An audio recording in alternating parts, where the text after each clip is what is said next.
ముందుగా నా ధన్యవాదాలు. రిజల్ట్ వచ్చిన తర్వాత ఒక ప్రెస్ మీట్ పెట్టాలని అనుకున్నాం.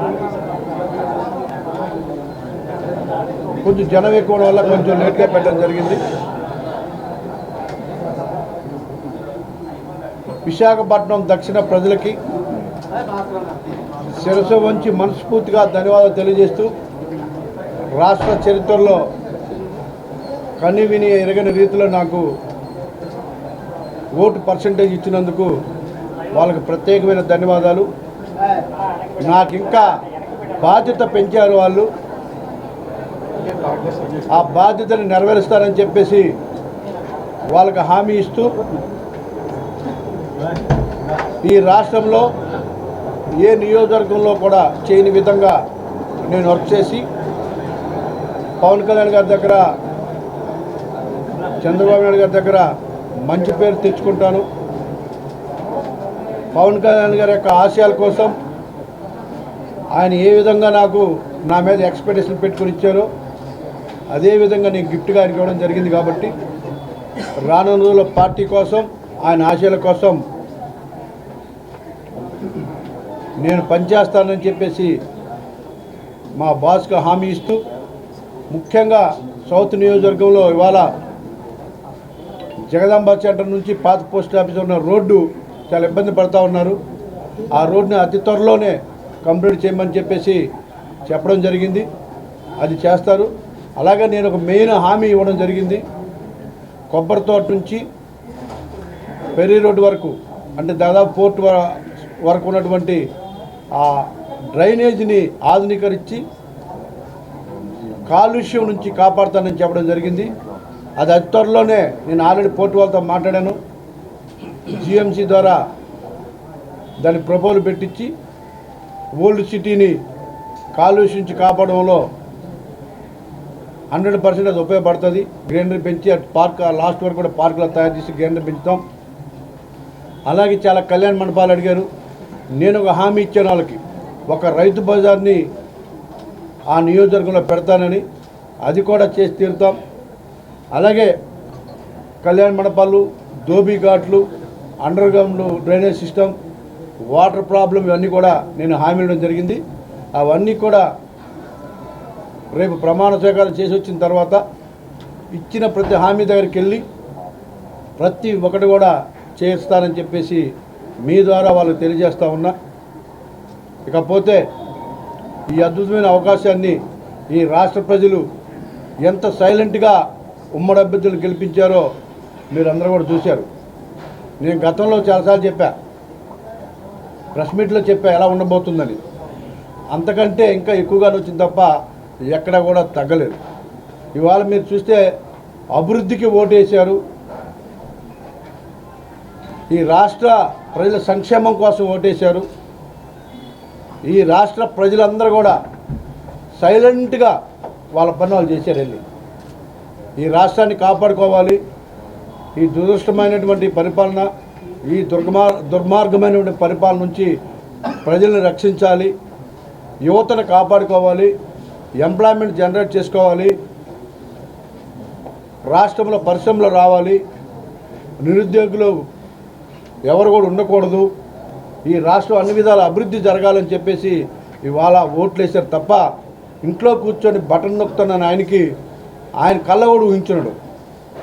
ఆ విధమైన రిజల్ట్ ఇవాళ ఇవ్వడం జరిగింది. కాబట్టి నాయకులకు అందరూ కూడా హెచ్చరిక ఇది, ప్రజలకు నచ్చేటట్టుగా పరిపాలన చేయాలి తప్ప నేను మోనార్క్ని, నేను ఒక హిట్లర్ని, నేను ఈ విధంగా ఉంటే నేను చెప్పినట్టుగా వినాలి ప్రజలు నాయకులు అని చెప్పేసి అహంకార ధోరణి ప్రదర్శిస్తే ఏ విధంగా ఉంటుంది? అహంకారానికి సమాధానం ప్రజలు ఇచ్చారు. కాబట్టి ఇది ఒక రాజనీతిగా తీసుకొని అవకాశం ఇచ్చినప్పుడు ప్రజలకు అనుగుణంగా పరిపాలించాలి అని చెప్పేసి ఇవాళ అలాంటి ఒక అద్భుతమైనటువంటి తీర్పుని ఇవాళ ఇవ్వడం జరిగింది ఈ రాష్ట్ర ప్రజలు. సో వాళ్ళందరికీ కూడా, ప్రజలందరికీ కూడా మనస్ఫూర్తిగా ధన్యవాదాలు. పవన్ కళ్యాణ్ గారు ఒక స్టార్ ఇమేజ్ ఇవాళ రాజకీయాల్లో రావడం జరిగింది. ఆయన వెంట మేమందరం జనసైనికులను నడుస్తాం. ఆయన యొక్క ఆశయాల కోసం ఆయన ఇంకా గొప్ప పొజిషన్ చూడడానికి శక్తి వంచన లేకుండా పనిచేస్తామని చెప్పేసి మీ ద్వారా ఈ రాష్ట్ర ప్రజలకు తెలియజేస్తా ఉన్నాం. Thank you. ఇంకేమన్నా ఉంటే మీరు అడగండి. రాష్ట్రంలో వైసీపీ ఎంత దారుణంగా ఓడిపోవడానికి కారణం ఏంటంటే రాష్ట్రంలో ఇప్పుడే చెప్పాను మీకు, అహంకారంతో కూడినటువంటి పరిపాలన. ఆయన చుట్టూ ఒక నలుగురు తప్ప ఇంకెవరు చేరకూడదు. నేను ఆ నలుగురినే నమ్ముతాను, ఆ నలుగురు చెప్పిందే జరుగుతుంది తప్ప ఎవరు కూడా నాయకులు కాదు. నేను బటన్ నొక్కుతాను, మీరు వెళ్ళిపోయి దండుకొచ్చేయండి అని చెప్పే పద్ధతిలో జరిగింది కాబట్టి ఇంత ఘోర పరాజయాన్ని చూశారు. ముఖ్యంగా వాళ్ళ ఎమ్మెల్యే ఒకరు, ఎమ్మెల్యే ఒకరు చెప్పడం జరిగింది, మొన్న నేను చూశా. కరెక్ట్, నమస్కారానికి ప్రతి నమస్కారం ఎవరైనా చేస్తారు. కనీసం మంత్రులు కానీ ఎమ్మెల్యే పురుగులు చూసిన వ్యక్తి ధనంజయ రెడ్డి గారు. నమస్కారం పెడితే అసలు కనీసం ఇలా కూడా చూడడు, ఇలా మూర్ఖంగా వెళ్ళిపోయేవాడు. అంత అహంకారం ఎవరిస్తే వచ్చింది మీకు? అది ప్రజలిస్తే వచ్చింది. ఎందుకు నీకు అంత అహంకారం? సేమ్ ఆ చిత్తూరు నుంచి పెద్దిరెడ్డి గారు ఒక ఉన్నారు, ఆయన అలాగే ఉండేవాడు. మనుషులతో మాట్లాడు, అసలు నిలబడి ఒక నిమిషం. ఈ అహంకారానికి సమాధానం ప్రజలు ఆ విధంగా రిపోర్ట్ ఇచ్చారు తప్ప ఇంకొకటి కాదు. అహంకారాన్ని తగ్గించుకుంటే ప్రజలతో మమేకం అవ్వాలి, ప్రజలతో ఉండాలి తప్ప ఈ అహంకారాన్ని నింపుకొని అన్ని వ్యవస్థల్ని, ఎక్సైజ్ పాలసీని నాశనం చేశారు, శాండ్ పాలసీని నాశనం చేశారు.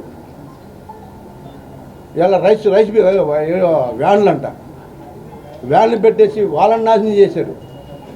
లక్షల మంది బతికేవాళ్ళు లిక్కర్ షాపులు, అది నాశనం చేశాడు. బ్లాక్ మెటల్ మార్చేసి నాశనం చేశారు. ఒకటి కాదు, మైనింగ్ పాలసీ అంతా సర్వనాశనం వాళ్ళకి అనుగుణంగా. ఇవన్నీ అంటే దుర్మార్గమైన పరిపాలన చేశారు కాబట్టి అలాంటి రిజల్ట్ వచ్చిందనే విషయాన్ని స్పష్టంగా తెలియజేస్తూ ఉన్నాం. భవిష్యత్తులో ఆ ఐదుగురు అసలు ఇంకొక విషయం, గొప్ప విషయం ఏంటంటే ఆ పార్టీలో ఎంతోమంది సీనియర్లు ఉన్నారు. లేస్తే సజ్జలు వెళ్ళి ప్రెస్ మీట్, లేస్తే సజ్జలకి ఏంటంటే పార్టీకి సంబంధం. ఆయన సలహాదారుడు, నీకు సలహాలు ఇవ్వాలి. బొత్స సత్యబాబు గారు ఉన్నారు, ధర్మాన్ గారు, అంత పెద్ద పెద్ద సీనియర్లు పెట్టుకొని 24 గంటల ప్రెస్ మీట్లు ఎవరండి ఇవ్వాలి? ప్రెస్కి ఇవ్వాలి. కనీస జ్ఞానం ఉండాలి కదా మనకి. ఇలాంటి జ్ఞానం లేని పనులు చేశారు కాబట్టి అంత స్ట్రిక్ట్గా ఓడిపోయింది.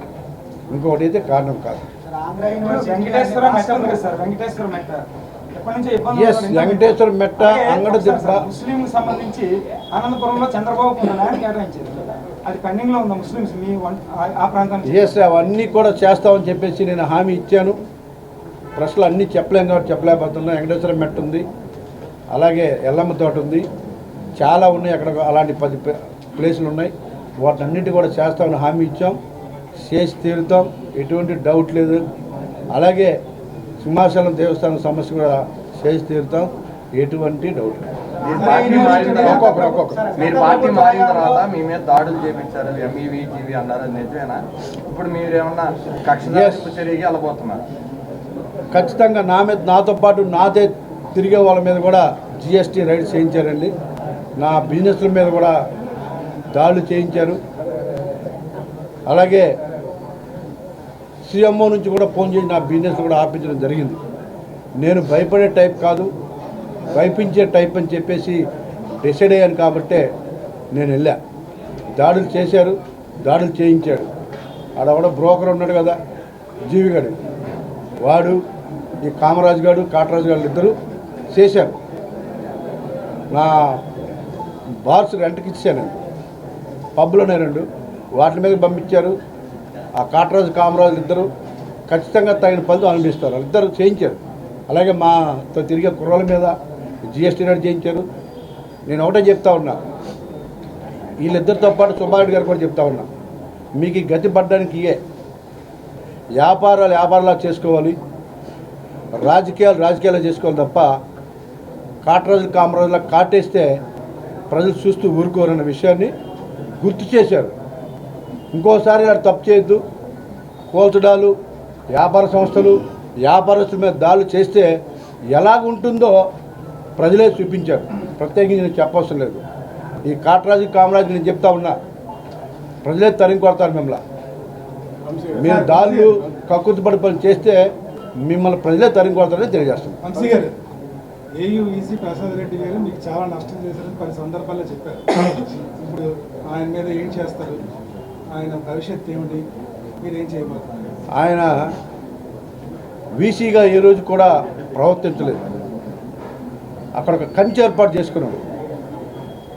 ఎవరో పెద్ద టెర్రరిస్టులు ఉంటారు చూసారా, ఆ టెర్రరిస్టులు ఉండే విధంగా చుట్టూ కంచె ఏర్పాటు చేసుకొని ఒక 10 మంది భటులను పెట్టుకున్నాడు.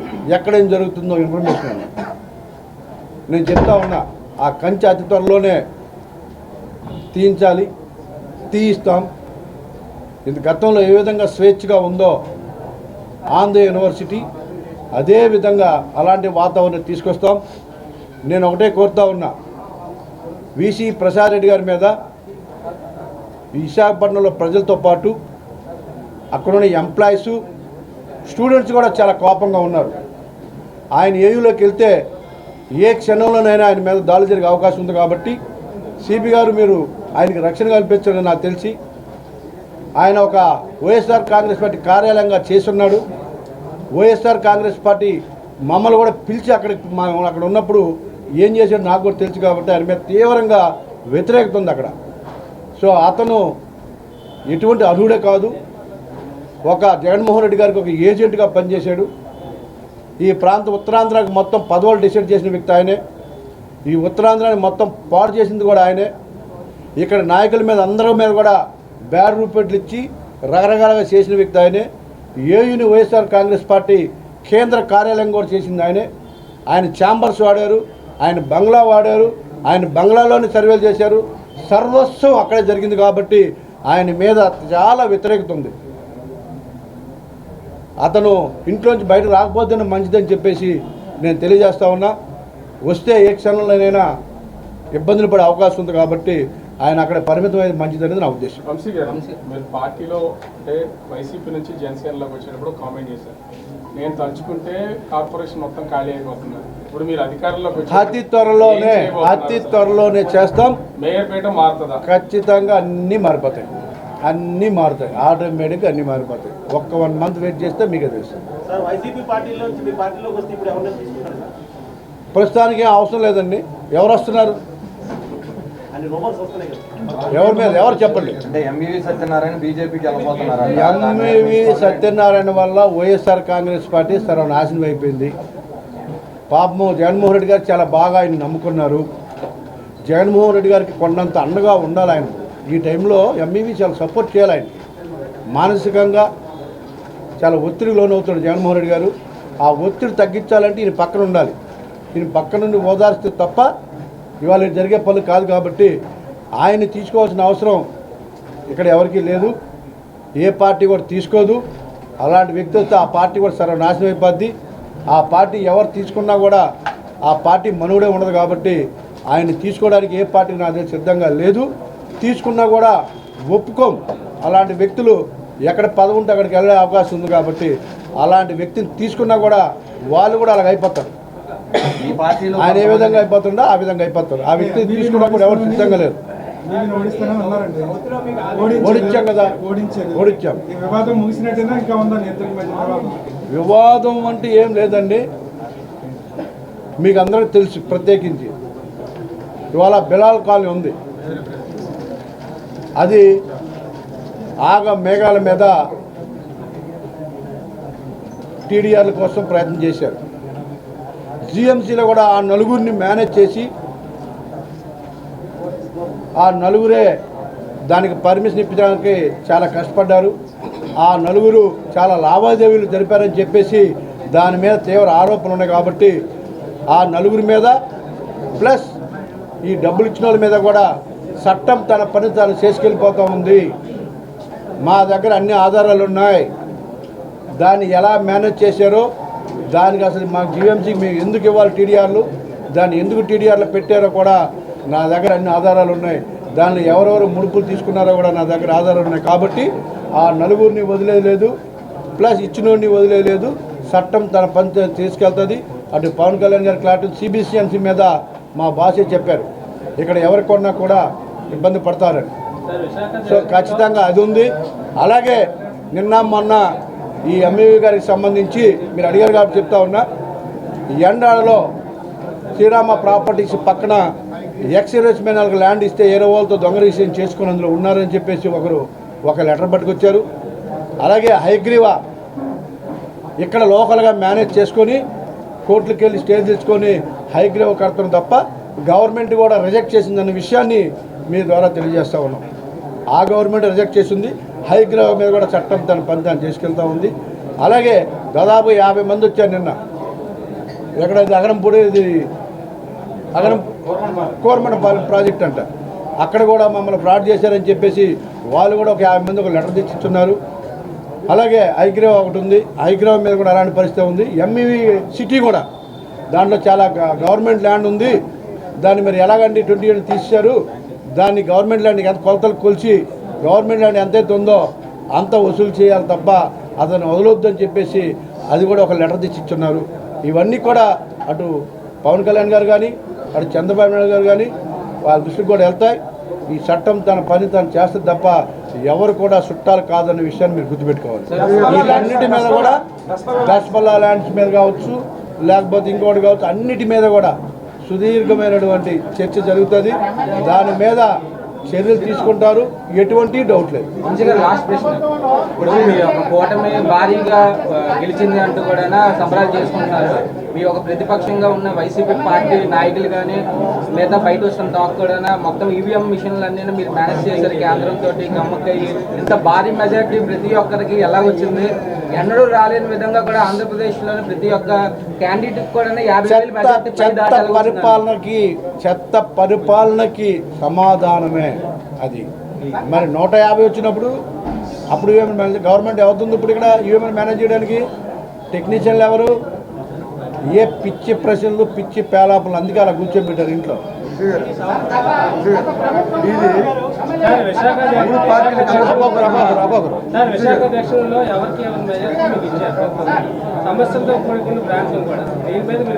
చెప్పా క్లియర్గా, ప్రత్యేకమైన దృష్టి పెడతాం. ఈ రాష్ట్రం 175లో ఫస్ట్ ప్లేస్ ఖచ్చితంగా సౌత్కే వస్తుంది వర్క్లో. వంశీ గారు 1 పరిధిలో ఉన్న ఏదైతే బెల్ట్ కింద ఉన్న గ్రామం ఏవైతే ఇల్లులు ఉన్నాయో వాళ్ళందరికీ దోమలతో చాలా ఇబ్బందులు పడుతున్నారు. చెప్పా వైసీపీ ఇప్పుడే చెప్పా, అన్ని సమస్యలు తీరుస్తారని కూడా చెప్పడం జరిగింది. మీ పార్టీలో ఎవరైతే మారిన తర్వాత మీ మనుషులతో విమర్శలు చేయించారు కదా, మీ పార్టీ మారిన తర్వాత మీ సంబంధించిన మనుషులతో విమర్శలు చేయించారు. సాదిక్కు వీళ్ళంతా ఎలా చూడతారు? నా మీద విమర్శలు చేయించిన ప్రతి ఒక్కరికి నేను ఆన్సర్ చేస్తాను. నా మీద వ్యక్తిగతంగా అది సాదిక్ చేశాడా లేకపోతే ఇంకొకటి చేశాడా, చర్యకు ప్రతిచర్య ఉంటుంది. ఎవడైనా రెడీ, చర్య ప్రతిచర్య ఉంటుంది. అది సాదిక్ కావచ్చు, వాళ్ళ బాబు కావచ్చు, ఇంకొకటి బాబు కావచ్చు, ఎవడ బాబు అయినా చర్యకు ప్రతిచర్య మాత్రం ఉంటుంది. ఎవరైతే ఇబ్బంది పెట్టారో వాళ్ళందరికీ మీ దగ్గర నుంచి రిటర్న్ గిఫ్ట్ ఉంటుందా? ఈ దేశంలో పరిపాలన బాగాలేకపోతే ఏం చేస్తారు? ప్రజలు మారుస్తారు. నిన్ను తిడితే నువ్వు ఊరుకుంటావా? వ్యవస్థలు కాకుండా వ్యవస్థలు మేము మాట్లాడుకోవచ్చు. వ్యక్తిగతంగా వెళ్తే ఏం జరుగుతుంది? వ్యక్తిగతంగానే వెళ్తాం. మా వ్యాపార సంస్థలు చేస్తే చేతులు కట్టుకొని ముడుచుకోవడానికి దద్దమ్మలుగా?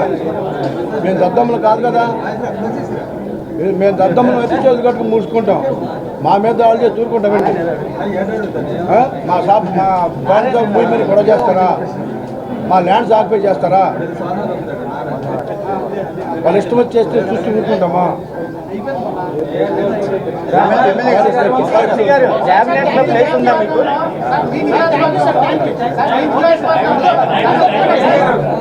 అవి అంతా బాస్ నిర్ణయాలు, అవి మాకు కావు. ఇవన్నీ కూడా బాస్ దృష్టికి తీసుకెళ్తాం. అంటే బాగా విచారణ జరుపుతాం. ప్రతి అక్రమం మీద, ఆ నలుగురి మీద పాటు ఇక్కడ ఏం జరిగిందో ప్రతి దాని మీద కూడా చర్యలు తీసుకుంటాం. ప్రతి ఒక్కరి మీద కూడా పూర్తి విచారణ జరిపి వ్యక్తిగతంగా ఎవరి మీద వెళ్ళే పరిస్థితి ఉన్నది కాబట్టి వ్యవస్థలను మేనేజ్ చేసిన వాళ్ళ మీదకి ప్రతి ఒక్కరి మీద కూడా ఎంక్వైరీ చేస్తాం. ఏ విధంగా జరిగిందో చేస్తాం. ఆ టీడీఆర్లు ఉన్నాయి కొన్ని టీడీఆర్లు, ఆ టీడీఆర్ల మీద కూడా పూర్తిగా ఎంక్వైరీ చేయించి చర్యలు తీసుకుంటాం తప్ప వ్యక్తిగతంగా ఎవరి మీద కూడా వెళ్ళవలసింది తెలియదు. విశాఖపట్నం సౌత్ ఒక గ్రీన్ సిటీగా తయారు చేస్తానని ఎటువంటి డౌట్ లేదు.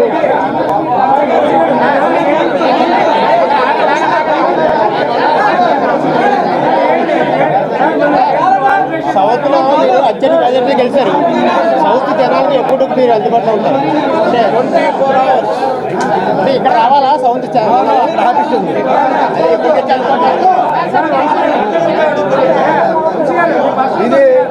ఇది జనసేనకు సంబంధించి జిల్లా పార్టీ కార్యాలయంగా ప్రస్తుతానికి వాడుతూ ఉన్నాం. జిల్లా పార్టీ కార్యాలయం అందరికి అందుబాటులో ఉండే విధంగా ఒక పెద్ద ఆఫీస్ కడతాం. సౌత్కి సంబంధించి సౌత్ నియోజకవర్గంలో సపరేట్ ఒక ఆఫీస్ ఉంది. 24/7 సౌత్ ప్రజలకు అందుబాటులో ఉండే విధంగా ఏర్పాటు చేస్తున్నాం.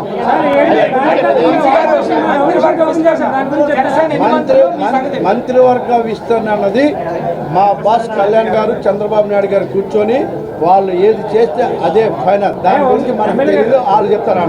ఇప్పుడు గ్రీన్ ఫీల్డ్ ఒకటినా పార్క్ కబ్జా ఎంవీవీది అవును దృష్టికి వచ్చిందా? ఎండాడలో గ్రీన్ ఫీల్డ్ లో దాని పక్కన ఒక పార్క్ కబ్జా చేసాడని చెప్పేసి కూడా ఒకటి వచ్చింది. ఏదో గ్రీన్ ఫీల్డ్ అపార్ట్మెంట్ దగ్గర ఏదో పార్క్ కూడా ఆక్యుపై చేశారని చెప్పేసి ఎవరో కంప్లైంట్ పెట్టారు. దాదాపుగా ఎంవీవీ చేస్తున్న అన్ని ప్రాజెక్టులకు సంబంధించి తలా 10 అర్జీలు వచ్చాయి మమ్మల్ని కాపాడమని. వాటన్నిటి మీద విచారణ జరిపిస్తారు అధికారులు, ఖచ్చితంగా విచారణ జరిపిస్తారు. చట్టపరంగా ఉంటే ఓకే, చట్టపరంగా లేకపోతే ఖచ్చితంగా చర్యలు తీసుకుంటారు. మీరు అన్నారు ఎవరు కాపాడుతారు? ఇక్కడ ఎవరు బీజేపీలో ఎవరు కాపాడు, టీడీపీలో జనసేన ఎవరు కాపాడరు. తప్పు చేసిన వాళ్ళు ఎందుకు కాపాడతారు? ఎవరో కాపాడు. తప్పు చేసిన వాళ్ళు ఫలితం అనిపిస్తారు, ఎటువంటి డౌట్ లేదు. చట్టం తన పని తాను చేసుకెళ్తుంది. మమ్మల్ని పర్సనల్గా టచ్ చేయాలని చూస్తే కాటరాజు కామరాజులు గతంలో చెప్పా, వాళ్ళిద్దరికి మాత్రం ఇప్పటికైనా మంచిగా బతకమని చెప్పేసి తెలియజేస్తూ ఉన్నాం. మంచిగా బతకపోతే ఎలాంటిది ఉంటుందో అని కూడా చూపించడం కూడా సిద్ధంగా. సత్యనారాయణ బీజేపీలోకి వెళ్తే మీ పోరాటం కొనసాగుతుందా, ఆపేస్తారా? మీ మిత్రపక్షం ఎంవీవీ సత్యనారాయణ బీజేపీలు చేర్చుకోరు. అంటే సీఎం రమేష్ ద్వారా వెళ్తున్నాడని చేర్చుకుంటే కూడా ఒప్పుకోము. సీఎం రమేష్ గారికి బాగా తెలుసు ఆయన గురించి. ఆయన చేర్చుకోరు, ఆయన దగ్గరగా రానివ్వరు, ఎటువంటి డౌట్ లేదు. రౌడీ సీట్లు అన్నవి ఇది ఎప్పుడు చెప్పా, దుర్మార్గమైన పరిపాలన కాబట్టి దుర్మార్గంగా ఆలోచిస్తారు కాబట్టి ఒక చిన్న పొలిటికల్ డిస్కషన్ జరిగితే వాళ్ళ మీద రౌడీ షీట్ ఓపెన్ చేశారు. ఇలాంటి దుర్మార్గమైన ప్రభుత్వం కాబట్టి ఇంత సిట్టుగా ఓడించారని ఇప్పుడు దాకా చెప్పారు. రేపు సిపి గారికి లెటర్ పెట్టి వాళ్ళందరూ కూడా క్లీన్ చిట్ ఉన్న వ్యక్తులు కాబట్టి ఇమ్మీడియట్గా వాళ్ళ మీద రౌడీ షీట్ తీయించేస్తాం.